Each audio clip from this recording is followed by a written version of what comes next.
Devinez encore une fois le joueur marocain qui fait parler de lui, les gars. Franchement, sur ce genre de situation, c'est très compliqué de le défendre. Même si, attention, moi je trouve qu'il n'y a absolument rien de grave à la situation, parce que je vois qu'il y en a, ils s'en font des tonnes, comme s'il avait fait je sais pas quoi. Mais, c'est sûr que c'est un comportement, et c'est, je veux dire, des choses qui peut tout à fait éviter. Alors pour ceux qui n'ont pas le contexte, il faut savoir que hier, 15 minutes avant la rencontre du Maroc contre le Gabon, Ziyech a décidé encore une fois de faire une story sur Instagram où il montre qu'il va jouer à un jeu vidéo, il va jouer à la PlayStation à la place de regarder le match du Maroc.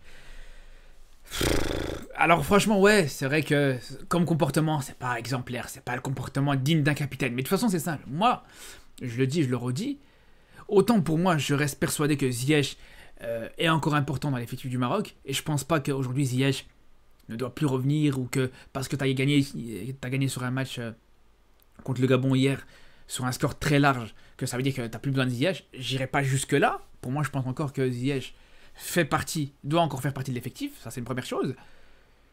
Mais deuxième chose, et ça c'est à l'inverse, je pense pas qu'il a l'étoffe d'un capitaine. Franchement, autant peut-être que sur le terrain, peut-être que le brassard, comme j'avais dit, le brassard ça peut le sublimer, lui permettre de performer sur le terrain, c'est une chose.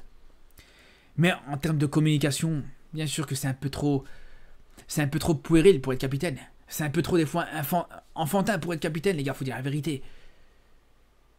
Alors, il n'y a rien qui oblige un joueur qui plus est n'est pas convoqué à regarder absolument le match de la sélection, ça c'est une chose, c'est une certitude. Il n'y a rien qui t'oblige à te mettre devant ta télé et de regarder le match. Et d'ailleurs, ça je pense qu'il faut le dire aussi, mais les joueurs qui postent une story devant leur télé pendant qu'ils regardent le match, je peux vous dire les gars, j'y crois pas une seule seconde. Vous croyez vraiment que des joueurs qui sont pas convoqués, ou des joueurs qui sont blessés, qui ont autre chose à foutre, autre chose à penser, et ils vont se mettre devant leur télé pour regarder un match Maroc-Gabon, ou un match Maroc-Lesotho, les gars, bien sûr que non. Moi j'y crois pas une seule seconde. Alors ouais, ils font la story pour pour l'image et tout ça. C'est peut-être même leur agent qui les conseille ça. Mais vous croyez vraiment qu'ils en ont que ça à foutre de regarder un match du Maroc ou un match de l'équipe nationale pendant une situation où soit ils sont pas convoqués, soit ils sont blessés, ou quoi que ce soit d'autre. Si vraiment ils voulaient voir le match, ils auraient fait comme Brahim Diaz le mois passé, ils seraient venus au stade directement. Ils l'auraient pas regardé à la télé. Donc c'est pour vous dire, voilà, faire une story où ce que tu regardes le match ou pas. Franchement, moi personnellement, je m'en fous complètement. Jamais de la vie. Je me dis, ah ouais, regardez, wow, c'est magnifique, le joueur, il est là, il regarde le match devant sa télé. J'en ai rien à foutre. Je vous dis la vérité, j'en ai absolument rien à faire. Mais ça n'empêche pas que, bien sûr, que ça, Ziyech, il pouvait s'en passer. J'en rigole parce que, franchement, d'un côté, c'est débile. Mais d'un autre côté, voilà. C'est le genre de choses qui font que. Ils montrent que ce statut de capitaine, les gars, je suis désolé, mais en tant que capitaine, c'est le genre de choses que tu peux pas faire. Faut dire la vérité, les gars. Pour un jour lambda, pour un jour n'importe lequel, ça passe, il fait ce qu'il veut. Tu vas pas lui dire, ouais, non, soit devant ta télé, regarde le match ou quoi que ce soit d'autre. Mais un capitaine, soit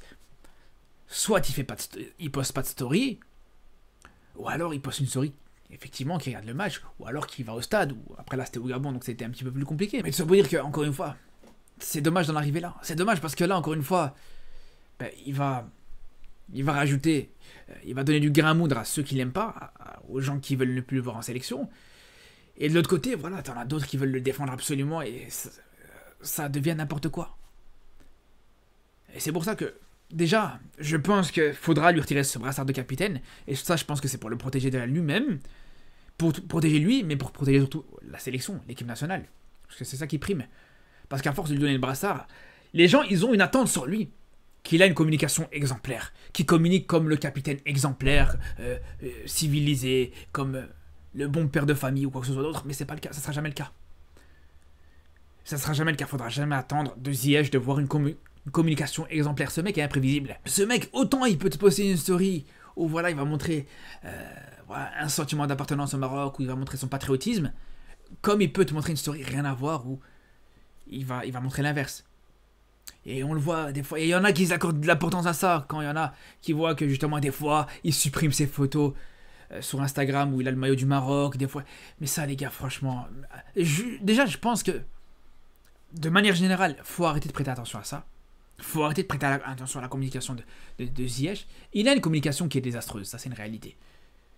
Et je parle pas de sa story sur la Palestine, je parle de manière générale. Il a une communication qui, voilà, c'est pas la communication du capitaine exemplaire, du capitaine diplomate, etc. Ça c'est sûr et certain. Et c'est pour ça que, voilà, non seulement je pense qu'il faut arrêter d'y prêter attention, mais surtout je pense qu'il faut lui retirer ce brassard de capitaine pour que les gens arrêtent d'être omnibulés comme ça par la communication de Ziyech. Il poste telle story, il fait ci, il fait ça. Et pour moi c'est ça le problème. Mais après, pour revenir à cette story encore une fois, tranquille. Il est juste chez lui à la maison en train de jouer à la PlayStation, il n'y a rien de grave.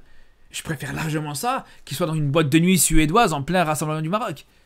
Ça aussi, faut l'entendre, les gars. Donc au final, il était que chez lui. Et que chez lui, d'ailleurs, dans une situation où il n'est pas convoqué. Faut s'en rappeler, ça, les gars. Si à la limite, par exemple, et c'est là où c'est la petite distinction, si par exemple, le mec, il te dit, ouais, faut pas compter sur moi, pour ce rassemblement-là, j'ai pas envie de venir avec la sélection, par exemple, comme il a fait Mbappé, justement, sur les deux derniers rassemblements, où il a clairement dit, ouais, non, je préfère me concentrer avec mon club, etc. Et que juste derrière, il te publie une story où il joue à la PlayStation, c'est vrai que là, dans la communication, c'est désastreux. Et surtout, au-delà du fait que c'est désastreux, je pense que c'est un manque de respect.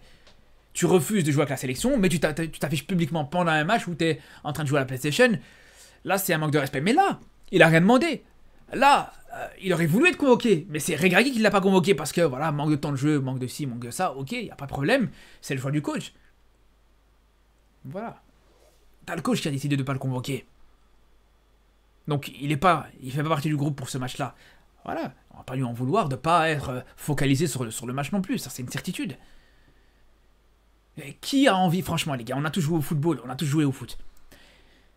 Qui a envie, quand par exemple t'es blessé, ou quand par exemple t'es pas convoqué, ou par exemple quoi que ce soit d'autre, d'aller voir tes coéquipiers en train de jouer. Personnellement, franchement, ceux qui le font, autant ceux qui le font, franchement, j'ai un grand respect pour eux.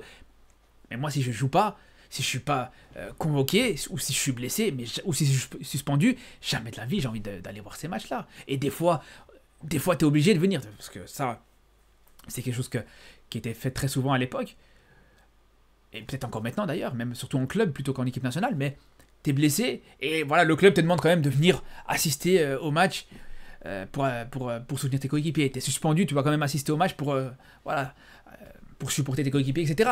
Mais les gars, franchement, comment je détestais faire ça. Comment je détestais faire ça, et je pense pas être le seul. Bien sûr que, voilà, on aime tous jouer au football. Si t'as un joueur comme Ziyech, par exemple, qui fait ce travail-là, qui est footballeur professionnel, c'est qu'il veut être sur le terrain. Donc si tu veux être sur le terrain, bien sûr que t'as pas envie de les regarder. T'as pas envie de les regarder jouer.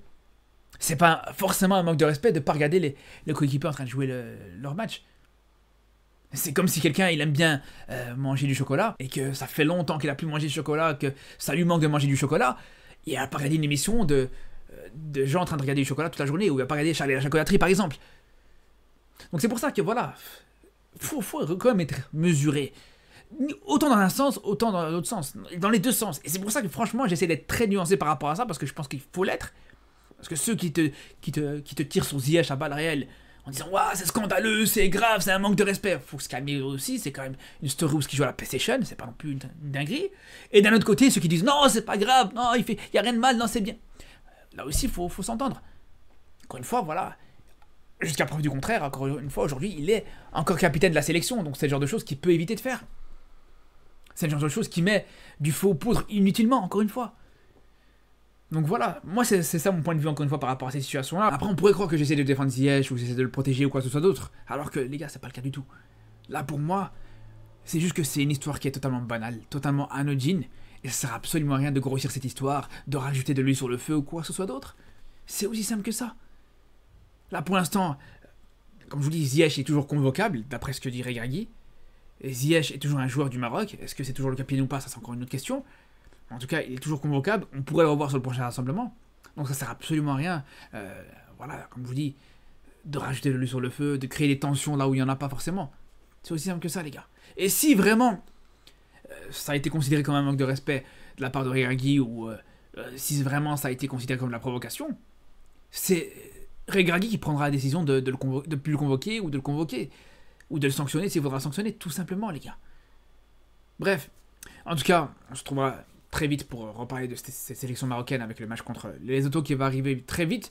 Sur ce, on se dit à très bientôt et surtout d'ici là, prenez soin de vous.